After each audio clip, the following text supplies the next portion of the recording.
Hunt Down the Freeman. I'm not gonna lie, this is one of my all-time favorite games, and I don't mean that in like an ironic or humorous way. I genuinely have fond memories of making videos about it, streaming it multiple times, and just playing it on my own. It's an absolute train wreck and I love it for it. I also love the new updates the new team is making on it and is turning it into an actual good game. I recently learned from my viewers, that's you, that there is a demo of Hunt Down the Freeman. Back from 2016. I was flabbergasted to learn about this. I was absolutely flummoxed. How could I, the biggest Hunt Down the Freeman fan in the world, not know about this? I am ashamed and I would like to apologize to you. But with all that said, let's take a look at the 2016 demo of Hunt Down the Freeman, just for fun. As soon as you start the demo, a cutscene plays. These HECU soldiers look much better than the one they used in the retail game. They actually resemble the HECU from the original game instead of whatever this uniform is supposed to be. Whoa, okay, pause. Is that Gordon? What's wrong with him? He looks like he's having meth withdrawals. Also, the characters look so different here. I mean, they aren't that great looking in the retail game either, but here they look like they're made up of pudding. Also, Father Grigori was supposed to be a part of this. Dang. Right from the menu, I know hopes were shattered when fans first launched this demo. It just feels amateurish. I'd rather much take the retail menu over this. The demo menu feels like a poorly made Gmod poster. Starting the game up, we see Mitch interrogating someone, asking about Gordon. Where is Gordon? Where is the free man? And I like how he says Gordon and the free man. The vibe of the cutscenes didn't change. It's edited like it was in the retail game, so I guess points for consistency. Then we wake up in the sewer tunnel with some oh so heavy color grading, like god damn, this looks like a Michael Bay movie. And this color grading will be changing throughout the demo and heavily, it's not subtle at all. Shortly afterwards, we're able to look into a memory of this dead citizen. That's such an odd thing. Why is Mitch able to do this? How did he get this ability? Did the wards or G-Man give him this ability? I did find it cool that this citizen is the same woman that Gordon sees in the starting levels of Half-Life 2, so I guess that's a good connection, but yeah, this is weird. First impressions about the map itself is pretty good. Decent looking map that has enough details in it to pass off as a retail game level. Yeah, keep in mind, at this point it was announced and confirmed that the game had been greenlit and it would be sold for money on Steam. And I bet no one was ready for the shitstorm that came afterwards. Anyway, throughout the maps, there came quite a few sections where I actually stopped and took in the visuals. They actually looked really nice. Speaking of visuals, the color correction, the bloom, the lens flare and all that is so strong. They almost start to hurt the eyes after a while. However, I did sort of like the PBR texture effect, even though that was quite strong as well.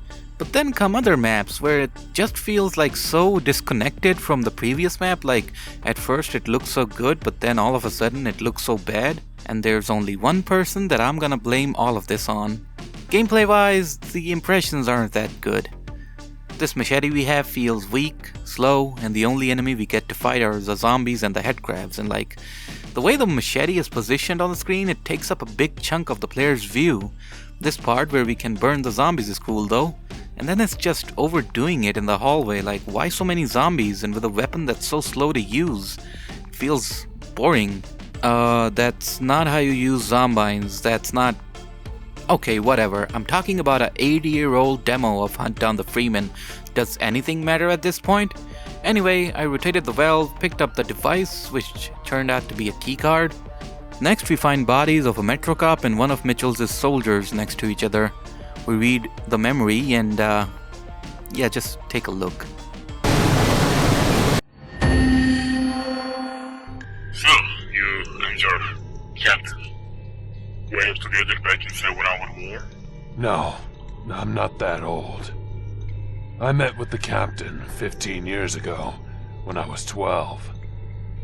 We've been together since, but I don't remember anything from that war. Oh, so you didn't see real action.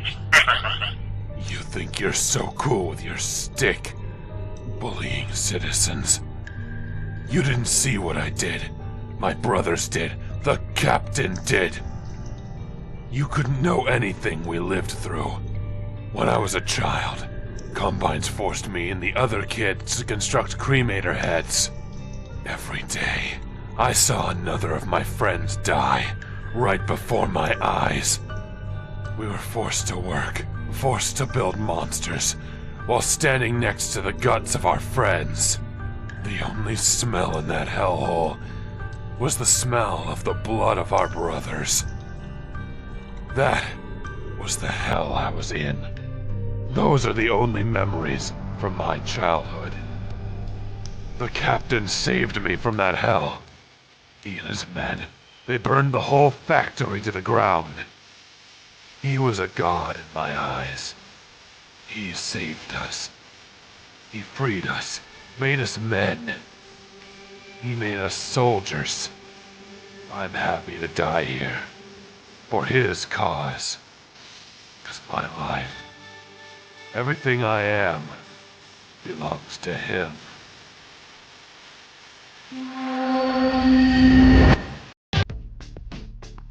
This has to be one of the most edgiest dialogues and voice acting I've ever heard.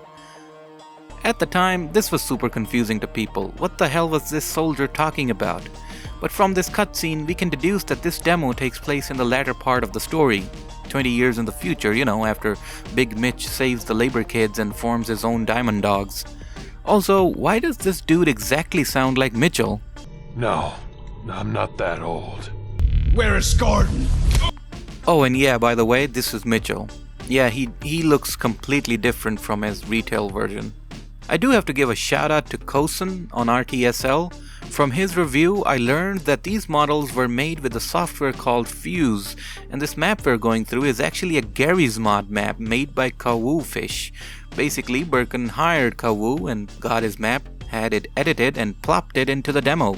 How much of it is the Gmod map and how much of it is new? Honestly, I don't know. Kawoo does have two pretty nice looking maps on the workshop, and I'm sure this map right here on the workshop is the one we see here in the demo. So yeah, Birkin's adaptability to reuse other people's content for his own project was there from the get-go.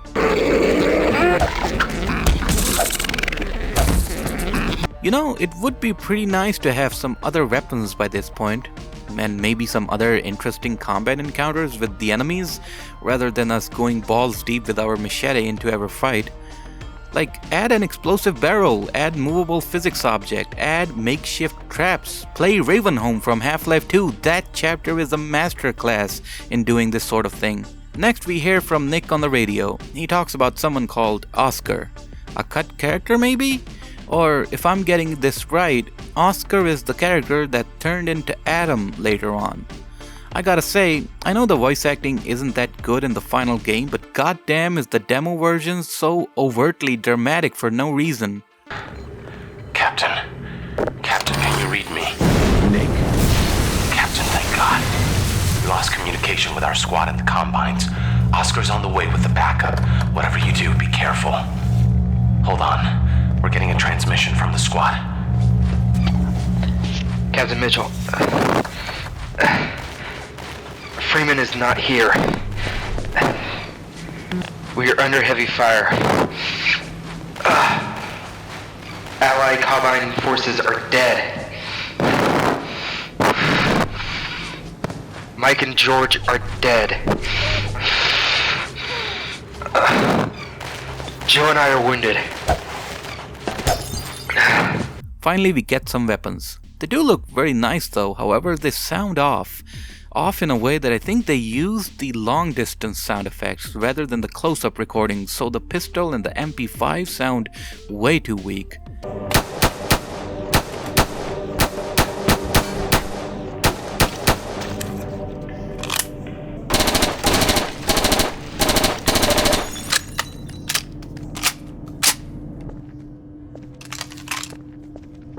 Oh, also, before I forget, there's supposed to be a slow-mo feature in this demo, but I couldn't get it to work.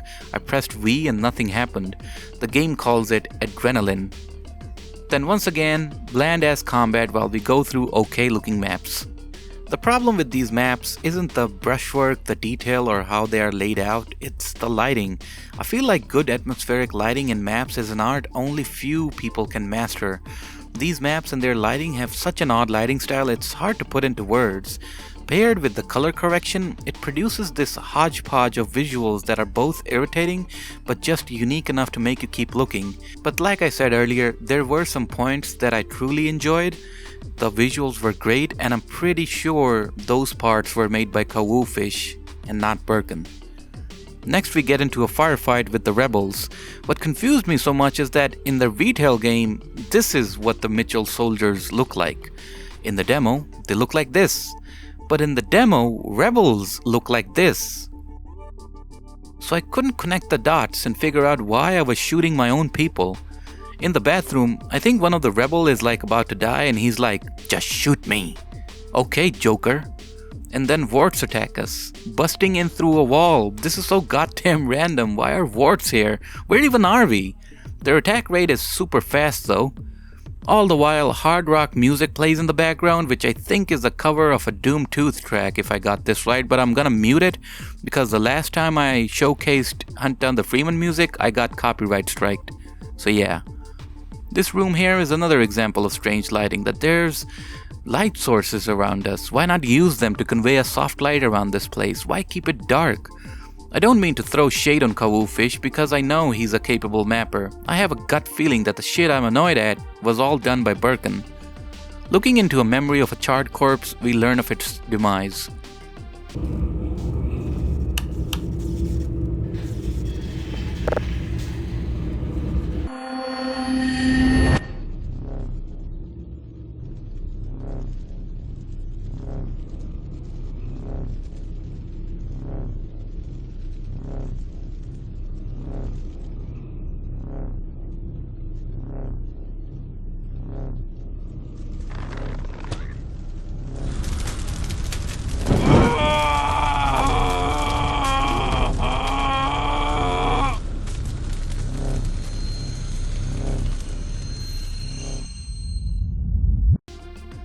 Okay, I'm not gonna lie, this is kinda pretty cool. But the whole thing about Mitch being able to look into other people's memories is still absurd to me. Next, it's antlions. How did they even get here? I don't know. Are we near the coast or the caves or the wasteland or the outskirts of a city? Is that why the antlions are here? Damn, do you think the map needs a little more bloom? I think it needs a little more bloom. Thankfully, the antlions don't keep on respawning, which I actually expected Birkin to do at this section, seeing how he's a genius game developer like Hideo Kojimbo.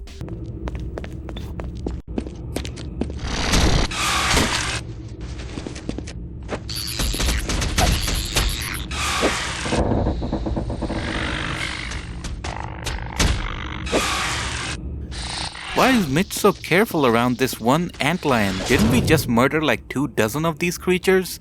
And the icing on the cake is that we lose our weapons after this cutscene. And now we just have a machete. And we have to fight an antlion guard on a multi-story building. How did it get there, Birkin? Do antlion guards fly now, Birkin? Did this thing flew up to this floor? And how do you expect me to kill this thing with the goddamn machete, Birkin? God damn it, you make me angry! I did kill it though. Here's the proof. Who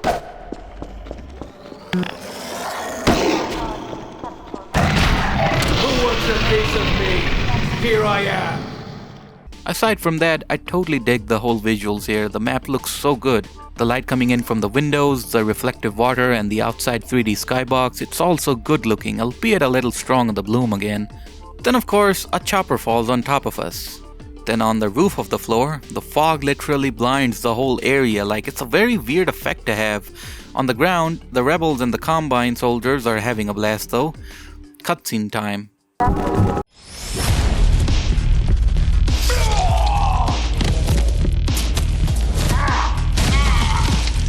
Mitchell fucking uppercuts this dude like damn. Basically, we're back at the cutscene from the beginning. And oh my god, this is the best line from this whole demo. Maybe we should just let the Combine handle this. Maybe we should stop the hunt. No. The hunt has only just begun. The hunt has just begun. I mean, wow, okay. Of course, then we get to see created and directed by Burke and Dennis Yaron. No thanks to Hideo Kojimbo though. And that's the demo for Hunt Down the Freeman. Like I said in the beginning, I genuinely do adore the game, and playing the demo for it was an actual enjoyable experience. I mean, not the demo itself, it's such an oddball, but just going through it, like the retail game from 2018, it's an experience. It's like a love-hate relationship. Most of this demo was pretty okay. Kawu's mapping skills were pretty nice. Apart from some glaring issues like enemy placement, combat encounters, strange lighting, and just awkward sections in general, it was okay. And that's pretty much it for this one. Thanks so much for watching, and a big thanks to these benefactors for supporting the channel. Taylor, The One Epic Player, Maddie160p, Joseph Stalin, Raccoon Eggs, 404 Not Found, Potato King, Corby, Neetup, DeadX, Evox, Flaming Oddball, Paris 1911, The Geeler, ATSFGP30, Hawk, Unusual, A Normal Street Lamp, Mr. Spawn, G-Out, Nobody Important, T.S. Stromer, Scary Stalker, It's Juro, Scooms, Rad has his evil twin, Imperial Embers, T-Boy301, Jack5282, Lucky You, Quiltman, 501st Clone Boy, TTG, Robocop Noel, Tedosaur, Lambdre, Roadkill, Walter, Fisher Grice, Hawk Assault, Jelen, TR Droid, and Bipolit. Thanks again, and I'll see you in the next one. Yeah, the evil twin took me by surprise, I'm not gonna lie. Who even is that? It's Aoi.